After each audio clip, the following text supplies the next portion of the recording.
Okay guys, I'm going to go over some of this oscope AC stuff that you guys have had questions about.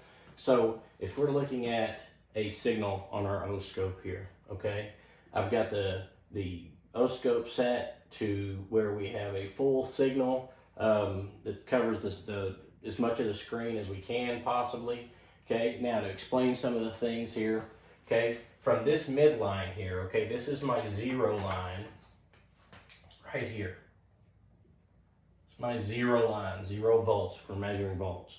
Okay, so this is my zero line here. So my signal increases up to that point, comes back down, and then through 0 here, goes to a lower peak, and then comes back up to 0.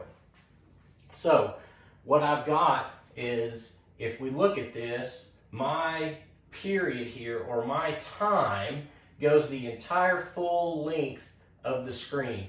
Now, my amplitude goes to 8 divisions of the screen, okay? So, I'm sorry, 6 divisions of the screen. My apologies.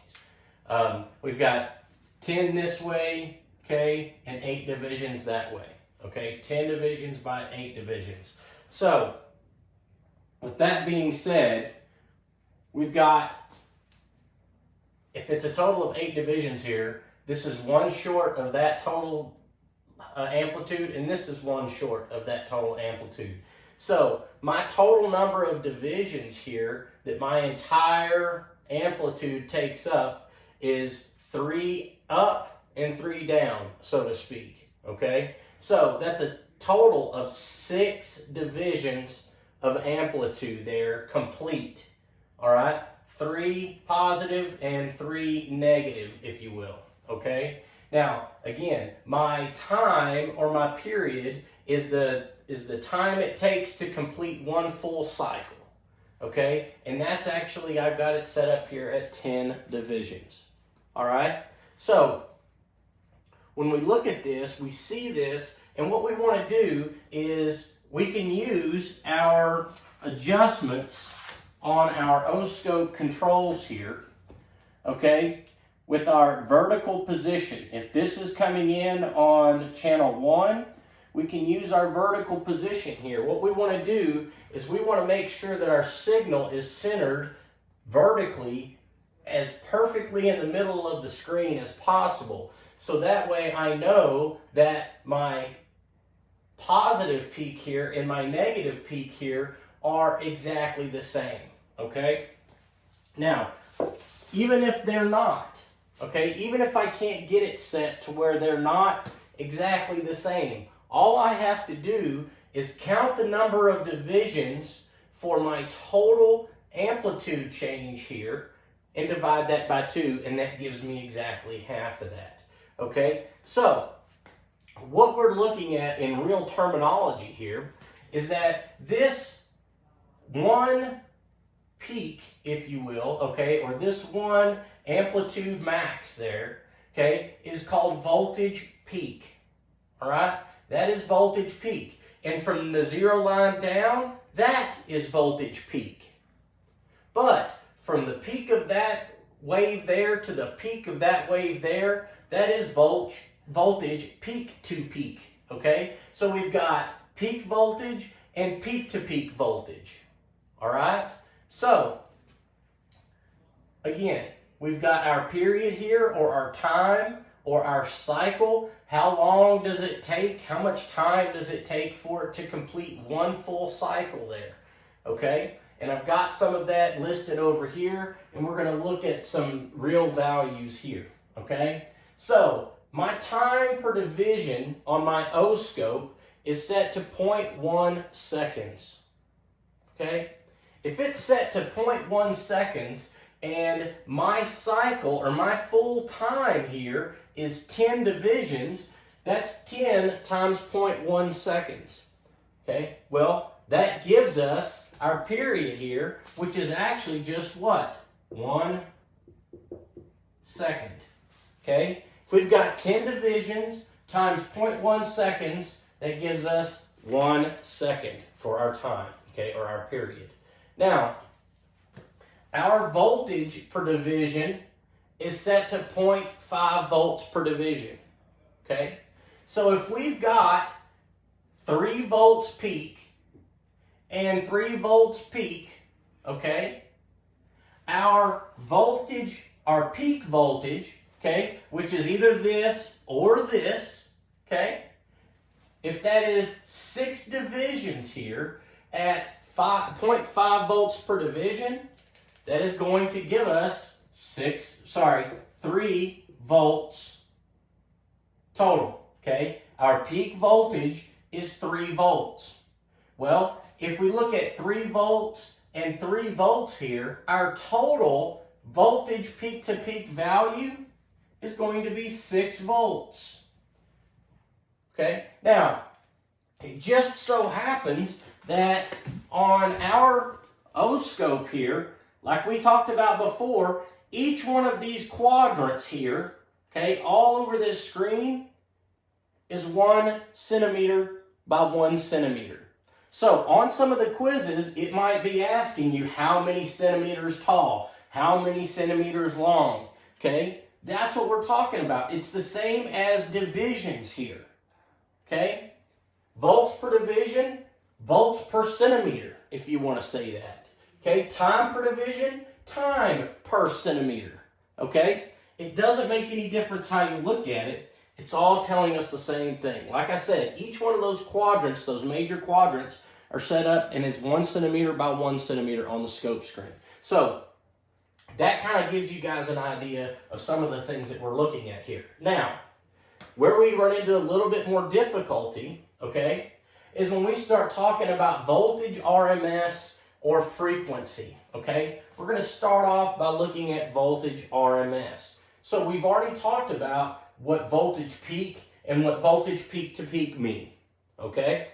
Again, voltage peak, but those two combined is voltage peak to peak, okay? So what I'm going to do is to calculate for RMS voltage, all you do is you simply take your peak voltage and you multiply it by 0.707, okay?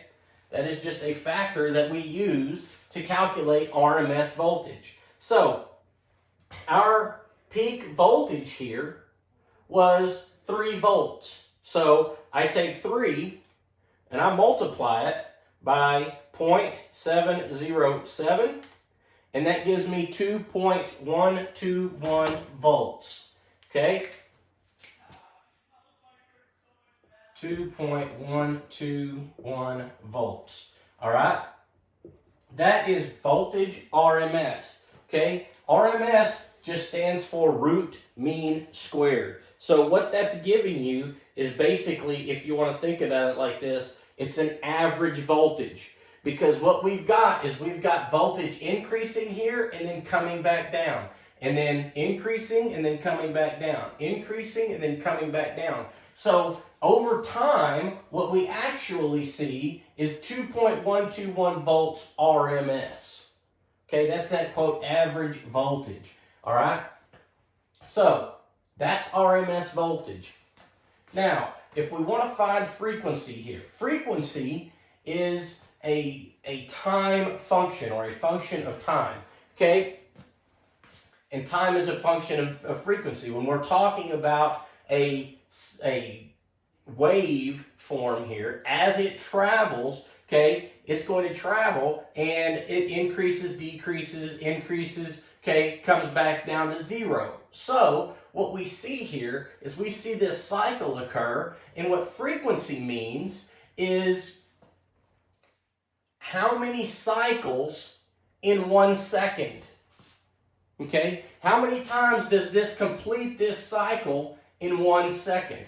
Well, to calculate for frequency, we're going to say 1 over time in seconds. Okay? So that time is going to equal the period. Well, one full wave here takes us 10 divisions, which are 0.1 seconds per division. And so that gives us a period or time of 1 second. So, to find the frequency that we are dealing with here, okay, it is going to be 1 over that 1 second. Okay? 1 cycle in 1 second. All right? So, frequency, 1 over t. So, if I do 1 over 1 second, what is that going to give me? 1. So, what we're going to get here is we are going to get a frequency of 1 hertz. Okay? Now, let's say that we want to look at something a little bit more complicated, something that's actually more realistic. All right? Let's say that our time per division is now set to, let's go with 20 microseconds.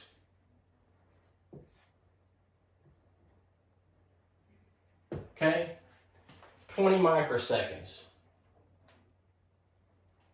So, if our time now is, our time per division is set to 20 microseconds, okay? We've got 10 divisions here, okay, at 20 microseconds. So, that makes that period, okay, or that, our time here, okay, 20 microseconds times 10 divisions, okay, is 200 microseconds.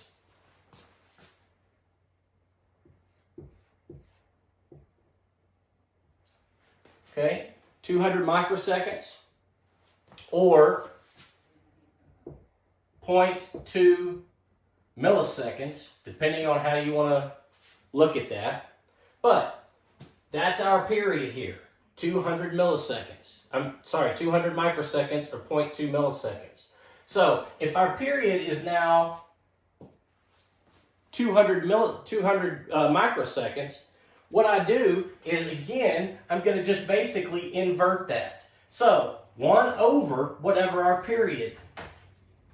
So if I take 200 EE to the minus 6, so that's 200 microseconds, and I do 1 over X, okay, that gives me 5,000, okay, 5,000. So that is 5,000 hertz, or 5 kilohertz. Okay?